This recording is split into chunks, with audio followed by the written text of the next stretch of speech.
be talking about our brine salt tanks that we have on the field for the S48, S32, S48, S64s, S96. I want to mention we have different styles of customization of brine size tanks. Again, standard for residential, the sizes are 15 by 35, kind of like what you're looking over here. That's our standard for residential. For usually the S48 and then S32s. I want to kind of show you what's inside. Again, some of our designs are have a brine grid on the bottom. That's that white plate on the bottom, and that's literally to collect any debris from the salt. Some other designs don't have the brine the brine grids. So again, just FYI, we have two different designs. Again, both work great. Inside the salt tanks, the brine tank, you have your overflow switch. You have your chamber that goes in it. You have your overflow elbow too, in case the system kind of gets stuck and keep putting water in the salt tank, and water will come out your overflow.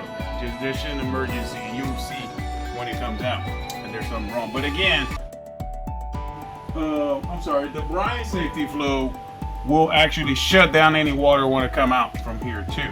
But in case that fails, you'll see water come out. So that's something normal. One of the things I really want to go over today is there's different designs on every manufacturer and then designs on every system about the water. How high the water should be.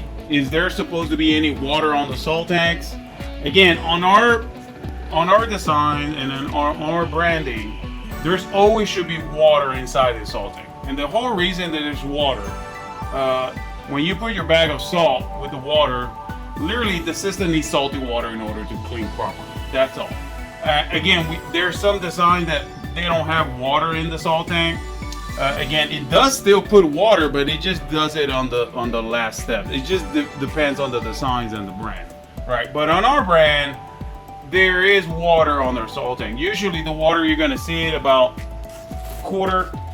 It depends too on the size of the system. If the size is a bigger system, you might see water a little bit higher from the salt tank. But it all depends on the salt tank. I mean, on the branding and the size of the equipment. You will see water inside the salt tank. That's our number one. Again, we have different designs on it, but again, there should be always water in the salt tank on our brandings. Okay. The other thing is how the brine safety flow works. Again, this is inside the chamber. How it works is there's a tubing that goes in here and it's connected to the valve.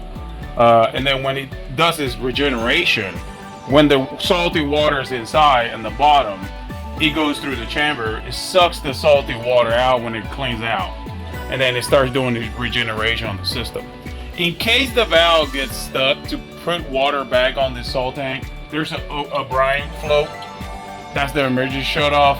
In case the valve gets stuck and keeps putting water into the salt tank, this flow will kind of close and prevent any water going into the brine tank, right? And then shut it off. Okay, this is the whole mechanism of this. It's just an emergency shut off, kind of like what you have in your toilet. Basically, close it up. Again, in case this fails, again, you'll see water coming out of the overflow, and you'll be dripping coming out. But again, if you see nothing but water all the way to the top of the salt tank, that's a problem with the valve. There's something going on. We do recommend, in case you see any issues with that, water all the way to the top of the salt tank, to give us a call.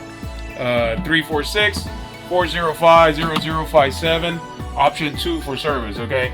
Again, thank you very much. If you have any questions, please reach out to us.